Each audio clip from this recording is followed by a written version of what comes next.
Oke, Assalamualaikum, selamat siang semuanya. Kita pada hari ini akan membincangkan mengenai PDM untuk obat antibiotik aminoglikosida. Ya. Nah, kemarin kita sudah lihat untuk yang vancomycin. Ya. Nah, nanti setelah kuliah singkat ini, saya akan teruskan dengan praktikumnya. Nah, praktikumnya itu kita campur antara aminoglikosida dengan vancomycin. Jadi dua perhitungan kita, ya. Nah, hampir sama aja sebenarnya, ya, karena keduanya adalah pakai infus singkat, ya. Tapi kalau vancomycin memakai dua kompartemen, ya. Tapi kita bisa mengakali itu, ya. Nah,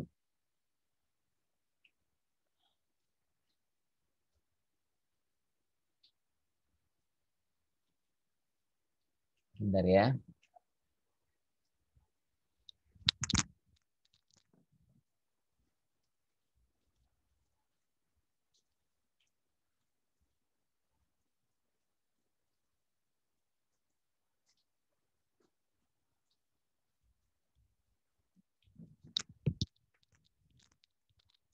Jadi aminoglikosida ya, itu adalah suatu antibiotik, atau sebenarnya bukan suatu ya, tapi suatu kelompok antibiotik yang diisolasi dari genus bakteri ya, Streptomyces, oke, yang molekulnya mengandung gugus glikosida yang mengandung amina. Jadi dalam secara kimia ya, dia mengandung glikosida dan amina.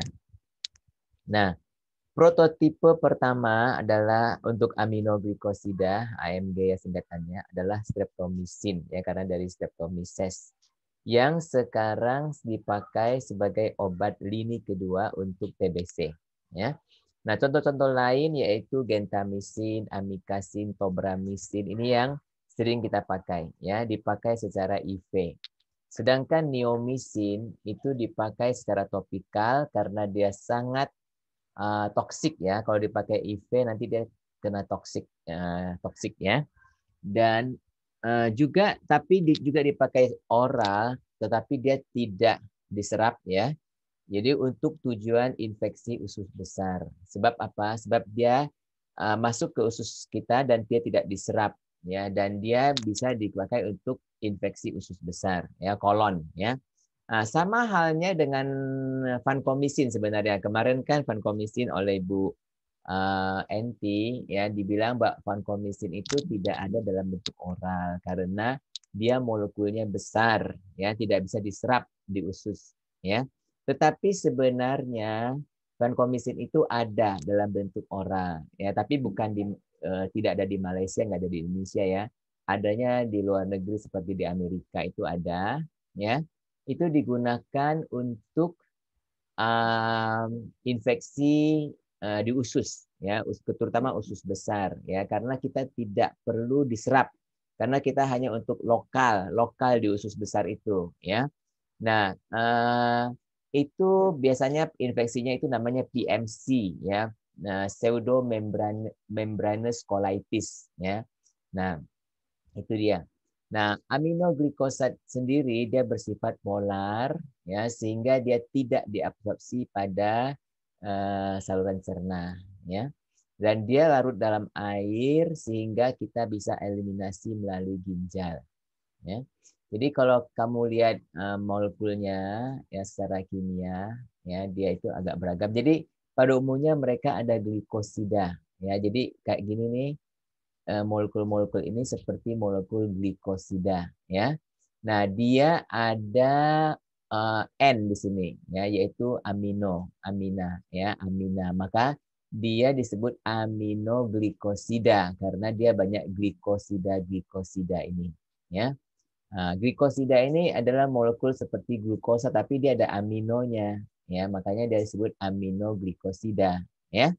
Nah, jadi yang paling sering kita pakai ini sekarang gentamicin, amikacin ya. Dia masih bagus meskipun sudah termasuk antibiotik yang sudah agak tua ya.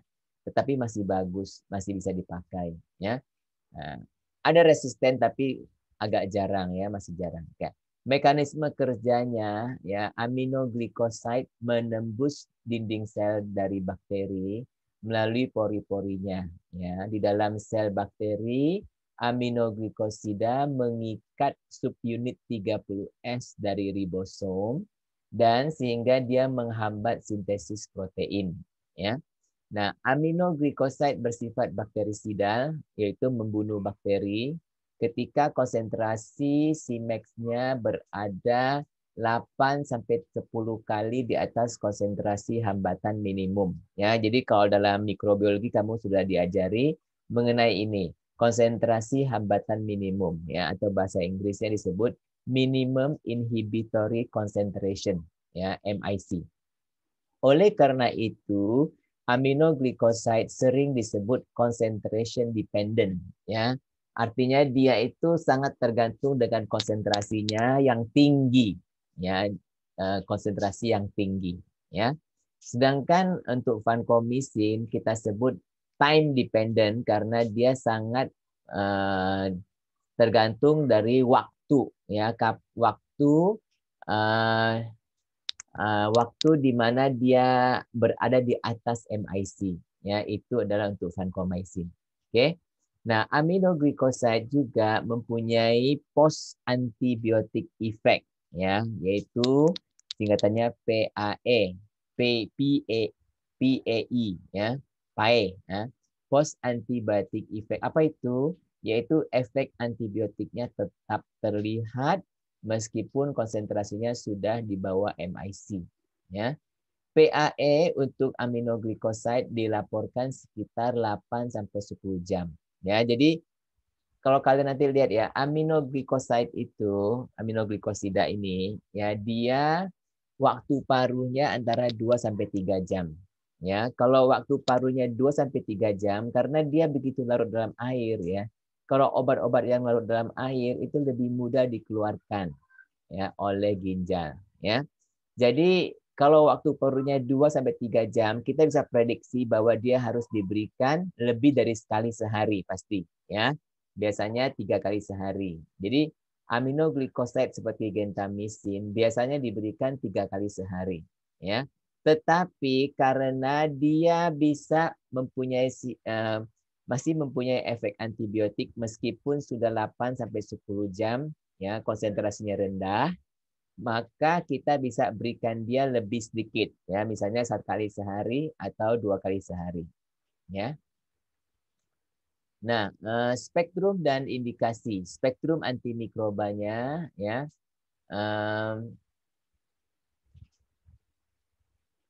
bakteri dia untuk bakteri gram negatif seperti E. coli ya,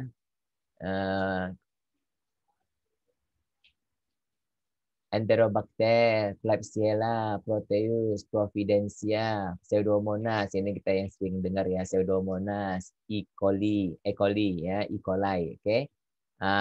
Serratia, juga Haemophilus influenza. Ini bukan haji influenza ya, Haemophilus influenza, Moraxella catarrhalis dan Shigella ya. Meski bukan lini pertama. Bakteri gram positif, Streptococcus dan Staphylococcus ya. Streptococcus dan Staphylococcus untuk dia, jadi dia lebih kepada gram negatif. Kepada gram positif dia tidak kuat ya, maka mesti dikombinasi dengan golongan penisilin ya. Jadi dia tidak dapat digunakan sendiri untuk gram positif ya. Biasanya dia digunakan dalam kombinasi ya, sinergistik ya. Aminoglycoside sering dikombinasikan dengan golongan penisilin untuk infeksi gram positif dan juga beberapa gram negatif ya, seperti Pseudomonas, Listeria, Enterococcus ya. Nah, penisilin akan menghambat pembentukan dinding sel. Ini kan penisilin itu adalah menghambat pembentukan dinding sel ya, sehingga aminoglycosidnya dapat masuk dan menghambat protein. Ya, jadi seperti kamu dibukakan pintu ya, silakan masuk. Ya, nanti aminoglycosidanya masuk, teng teng teng teng masuk Akhirnya dia dapat menghambat protein, ya. Jadi inilah sinergistik antibiotik. Toksisitas, ya, dia ada toksisitas, ototoksisitas, ya, kerusakan pendengaran. Nah, berkaitan dengan kadar plasma yang tinggi dan dalam durasi terapi yang lama, ya, ototoksisitas. AMG, aminoglycoside ini terakumulasi dalam endolimf dan perilimf dari telinga dalam. Ya, ketulian bisa jadi reversible. Pasien juga mungkin merasakan vertigo karena kita tahu di dalam telinga kita ini kan sistem telinga hidung ini sini ada keseimbangan ya, vestibular keseimbangan ya, yang kalau itu terganggu akan menyebabkan vertigo ya. Nah, resiko meningkat dengan penggunaan obat yang ototoksik seperti furosemide dan cisplatin. Ya, jadi misalnya pasien diberikan Lasix dan diberikan juga aminoglikosida. Jadi dia akan bertambah ya, ototoksisitasnya bertambah. Cisplatin ini untuk kanker. Oke. Nefrotoxicity ya, kerusakan ginjal. Nah, aminoglikosida mengganggu proses transport ion-ion yang dimediasi oleh kalsium, ya, ion kalsium di tubulus proksimal, menyebabkan nekrosis tubular akut. Nah, jadi nekrosis itu artinya apa? Kematian sel kan, selnya mati ya. Nah, jadi ATN, ya, acute tubular necrosis. Kerusakan ginjal ini bisa ringan, reversibel, tetapi bisa juga parah dan irreversible ya.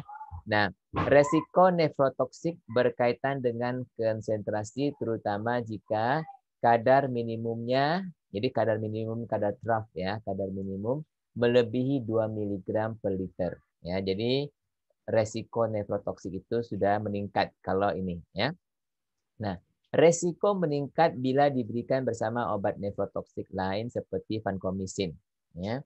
Nah, toksisitas yang lain juga paralisis otot atau neuromuskular. Ya. Bila disuntikkan terlalu cepat.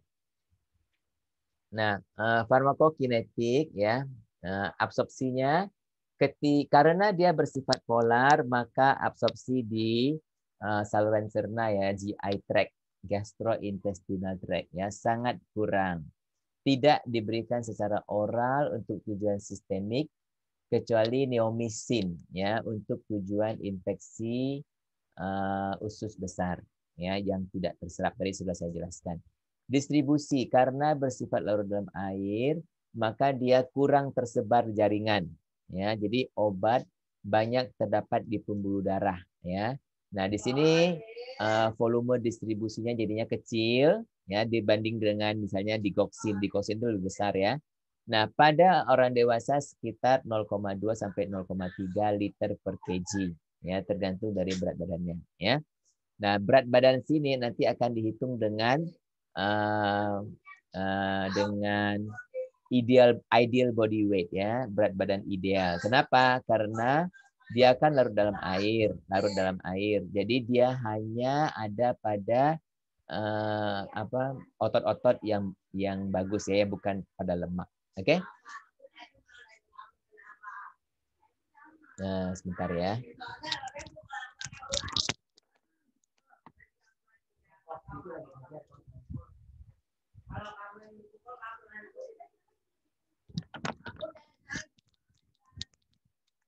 Nah, VD-nya kecil jadi ya. Konsentrasi di CSF ya, cairan cerebrospinal ya, CSF. Konsentrasi di konsentrasi di CSF, cairan cerebrospinal sangat terbatas. Mesti diberikan secara intratekal ya. Jadi dia itu diberikan secara intratekal langsung ke sumsum tulang belakang ya. Karena dia kalau dari aliran darah ke otak atau sumsum tulang belakang itu dia harus melewati sawar darah otak ya. Dan kita tahu bahwa zat-zat yang larut dalam air itu susah untuk melewati sawar-darah otak, ya, yaitu blood-brain barrier. Ya, jadi sehingga konsentrasi di CSF-nya sangat terbatas. Jadi kalau misalnya ada infeksi dari gram negatif, ya, yang di otak, ya, misalnya meningitis, ya, meningitis atau meningitis bahasa Inggris, ya, kita tidak akan berikan aminoglycoside karena nanti dia nggak bisa masuk, ya. Nah, dapat melewati sawar darah plasenta tapi ya karena melalui darah kan, ya, itu gampang masuk ke plasenta maka dia bahaya bagi bayi. Oke. Nah, eliminasi 90% dikeluarkan melalui ginjal, ya, maka diperlukan penurunan dosis dalam gagal ginjal. Ya. Nah, ini loading dose. Kemarin kan dibilang loading dose oleh Bu Enti, ya. Nah, tujuan loading dose ialah untuk lebih cepat mencapai konsentrasi yang dikehendaki, ya. Jadi kalau kita menunggu maintenance dose itu, ya, dia akan sampai 3 sampai 5 waktu paruh, ya, kali waktu paruhnya baru dia mencapai steady state kan. Nah, kalau kita mau capai steady state itu cepat, jadi kita memberikan loading dose. Karena loading dose ini lebih besar dosisnya, ya. Nah, dosis di tabel berikut adalah untuk yang tidak ada gangguan ginjal ini, ya. Nanti kita lihat nih apakah betul ini loading dose. Ya, loading dose jarang digunakan dalam keadaan biasa. Karena maksudnya kalau penyakitnya nggak berat, ya, penyakitnya ringan, infeksi ringan, biasanya kita tidak memberikan loading dose. Loading dose baru kita berikan kalau kita perlukan dosis tinggi segera, ya. Nah, ini kalau kita lihat di bayi, anak-anak, ya, dan untuk remaja dan dewasa, ya. Jadi kita lihat ini miligram per kilogram, ya. Jadi akan lebih kecil untuk dewasa, ya. Kenapa? Karena dalam diri anak-anak itu lebih banyak air, ya kan? Kalau anak-anak kan kelihatannya aduh comel lucu, cabi gitu kan, lucu, ya.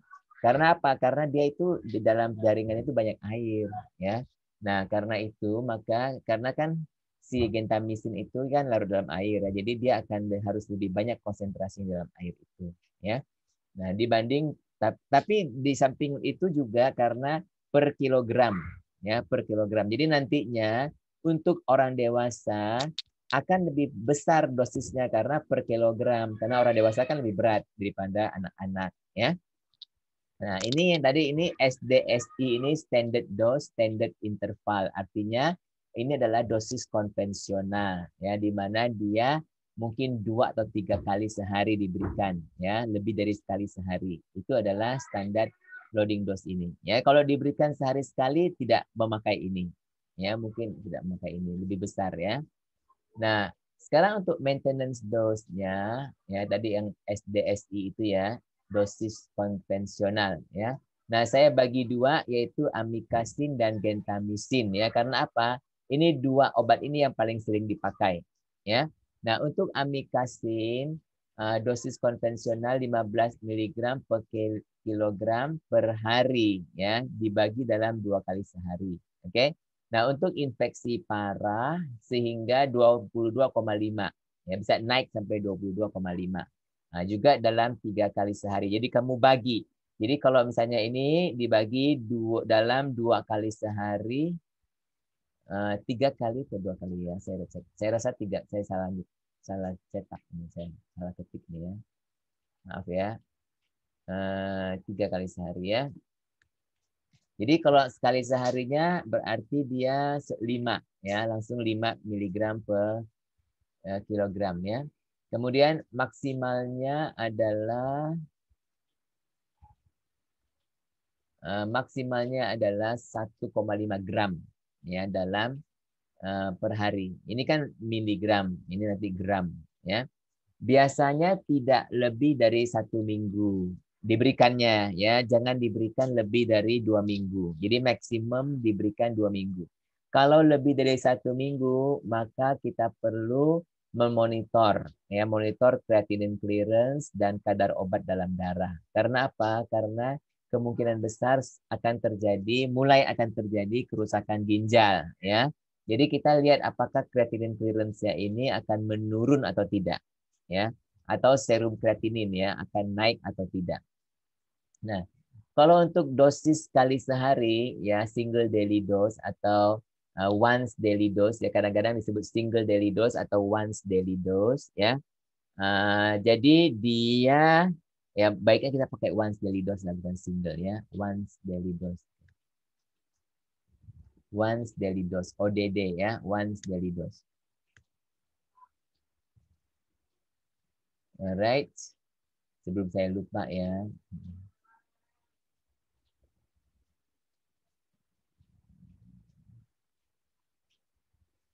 Nah, kalau untuk gentamisin, dosis konvensionalnya 3 sampai 5 mg per kilogram per hari, ya dibagi dalam 3 kali sehari.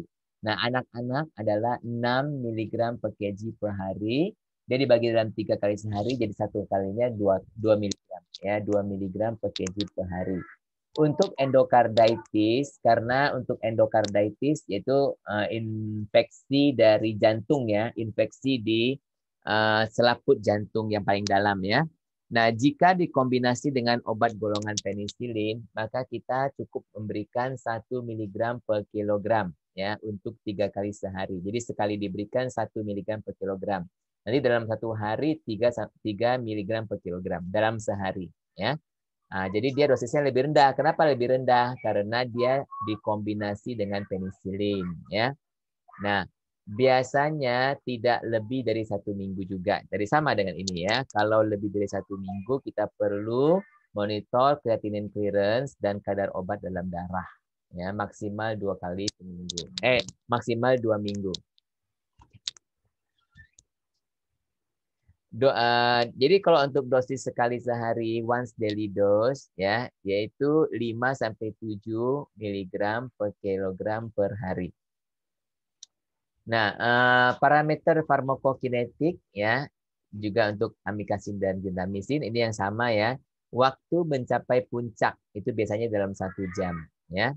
Nah, waktu paru 2 sampai 3 jam pada fungsi ginjal normal ya.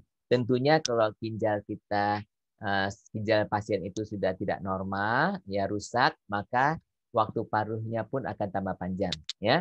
Nah, waktu mencapai steady state, ya 10 sampai 15 jam. Waktu mencapai steady state, ya 10 sampai 15 jam. Ya, biasanya 5 kali T-half. Kalau T-half-nya 2 sampai 3 jam kan? 5 kali 2 kan 10, ya. 5 kali 3, 15. Jadi 10 sampai 15 jam. Ya. Nah, biasanya pada pasien dengan ginjal yang normal, setelah 3 dosis. Kenapa 3 dosis? Karena 1 dosis kan 8 jam. Jadi 8 jam, 8 jam, 8 jam, dan 16 jam. Ya. Nah, pada 16 jam itu sudah kamu boleh ambil jadi dosis yang keempat ya sudah aman ya sudah boleh kita ambil sampel darahnya ya jadi kira-kira 1 harian lah ya. Nah, protein binding ikatan protein ya kurang dari 10. Jadi dia tidak banyak dipengaruhi oleh tinggi rendahnya protein ya. Nah, VD kolom distribusi 0,2 sampai 0,3. Jadi kadang-kadang ada buku-buku yang memberikan 0,24 ya. Nah, kita bisa menghitungkannya K konstantanya ya 0,00293 dikali creatinine clearance. Jadi kita harus cari creatinine clearance dulu, baru kita bisa cari K-nya ini ya, K-nya baik itu amikacin maupun gentamicin sama ya. Nah, sampling time. Jadi kapan kita sampel dia ya, mengambil sampel. Nah, kalau kita inginkan konsentrasi peak ya. Nah, biasanya kita ambil 30 sampai 60 menit setelah infus selesai ya. Jadi infusnya kan selama 30 sampai 60 menit. Jadi kalau infusnya selesai, boleh kita ambil langsung sebenarnya, boleh ambil langsung ya. Tapi kalau mau amannya kita tunggu setengah jam atau tunggu 1 jam ya. Nah, kalau trough-nya itu yang paling rendah ya, kita ambil segera sebelum dosis berikut. Jadi sebelum dosis berikutnya kita ambil ya. Nah, untuk once daily dosing ya, untuk yang once daily dosing, trough diambil 6 jam setelah selesai infus. Jadi C6 ya, konsentrasi ke-6. Jadi setelah 6 jam. Kenapa? Karena kalau kita tunggu sampai dosis berikutnya, biasanya dosisnya sudah terlalu rendah atau tidak terdeteksi. Ya, kamu bayangkan dia kan berikan sekali sehari. Jadi setelah hampir 24 jam baru diambil lagi dosisnya kan untuk sitrap. Nanti dia terlalu rendah. Ya, orang yang 8 jam aja kita harapkan di bawah 1. Ya, nanti kalau 24 jam kemungkinan di bawah 0,01 nggak bisa dideteksi. Ya, tidak terdeteksi. Oke. Nah, target range. Target range untuk peaknya amikasin ya 20 sampai 30 miligram per liter ya. Nah, kalau untuk once dari dosing ya sekitar 30 sampai 40 sebenarnya ya. Nah, trough-nya yang kita mau itu kurang dari 5. Oke. Nah, target untuk dentamisin lebih rendah ya targetnya karena dosisnya pun lebih rendah tadi kan 3 sampai 5 mg. Kalau itu kan 15 ya. Nah, 5 sampai 10 mg per liter untuk peaknya. Nah, untuk kalau kita memberikan once daily dosing kita bisa mencapai sampai 20 karena dia hanya sekali sehari tinggi ya dosisnya. Nah, kan 5 sampai 7 tadi kan tinggi kan. Nah, trough-nya itu adalah kurang dari 2. Ya, trough-nya kurang dari 2. Nah, menghitung jadi tadi ya kita perlu untuk mencari VD dan creatinine clearance sebaiknya digunakan ideal body weight ya. Ideal body weight. Jadi caranya adalah kalau untuk pria kita pakai ini ya, untuk wanita kita pakai ini ya. Jadi ada buku yang mengatakan 45, ada yang 45,5 ya. Nah, terserah boleh 45 atau 45,5 ya. Kalau berat badan aktual ABW ya lebih dari 20% di atas IBW, artinya dia gemuk sekali. Dia gemuk sekali ya sampai berat badannya itu 20% di atas idealnya ya. Maka kita harus gunakan adjusted body weight ya. Kita harus tambah sedikit. Jadi nggak boleh ideal body weight aja. Jadi harus ideal body weight ditambah 0,4 dikali ini ya dikurangin ya karena kelebihan berat badannya itu kita anggap ada juga ya mungkin karena ada air cairan ya dan sebagainya nggak cuma lemak ya nah gitu. Nah ini adalah rumus-rumus untuk TDM ya sebenarnya jadi kita ada banyak praktisioner jadi apoteker ya yang menggunakan intravenous bolus untuk ini ya jadi ini adalah rumus intravenous bolus. Ya kan? Ada yang menggunakan intermittent infus ya, intravenous infus. Ini yang menggunakan intermittent infus. Intermittent infus ya. Yang ini intravenous bolus. Kalau bolus itu dia gampang aja hitungnya ya. Yang ini dengan infus. Oke. Nah, sebenarnya aminoglikosida diberikan secara infus pendek 30 sampai 60 menit ya. Jadi secara teori maka rumus-rumus yang dipakai adalah untuk infus singkat yang ini, yang kedua ini ya.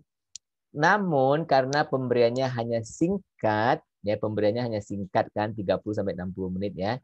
Maka jika kita gunakan rumus IV bolus, maka perbedaannya tidak berarti. Jadi perbedaannya dikit aja ya sehingga antara sini dan sini atas sama bawah perbedaannya dikit ya. Nah, maka dalam praktek rumus IV bolus ini yang sering digunakan karena dia lebih mudah ya itu untuk aminoglikosida. Nanti dalam praktikum kita coba dua-duanya ya. Ini sudah ya kita akan teruskan praktek perhitungan dalam praktikum kita ini sekarang ya. Apakah kalian ada pertanyaan? Cukup, Pak. Belum, Pak. Ada, Pak. Ada? Ya, Pak, saya mau nanya, Pak. Nah, Untuk yang tadi tuh, Pak, yang dosis terhadap berat badan, Pak ya. Itu kan tadi, itu kan berarti ada pengaruhnya kalau misalnya berat badan berlebih. Iya. Berarti kita harus menambahkan juga kan dosisnya. Nah, kalau misalnya ada kasusnya seperti ini, Pak, anak kecil gitu ya, umur 10 tahun, tapi dengan berat badan yang tidak ideal. Bisa jadi dia di bawah idealnya. Nah, itu berpengaruh kan pada dosisnya juga. Itu harus dikurangi juga berarti Pak. Tapi ini rumus kita ini dia hanya untuk orang dewasa, ya. Untuk anak-anak sebenarnya ada lagi rumusnya, cuman kurang tepat aja, ya. Jadi biasanya kalau untuk anak-anak kita langsung memakai berat badannya aja. Oh iya, langsung di itu Pak ya. Ya, dikalikan berat badannya ya. Karena anak-anak ya segemuk-gemuknya anak-anak jarang gemuk banget gitu ya. Cuman emang kalau gemuk banget sebenarnya pakai ideal body weight, tetapi yang untuk anak-anak ada lagi sih rumusnya sebenarnya, cuman saya nggak memberikan aja ya. Dan ketepatan rumus itu pun kita belum belum tahu ya. Oke? Oke, Pak. Nah, kalau oke saya stop recording dulu.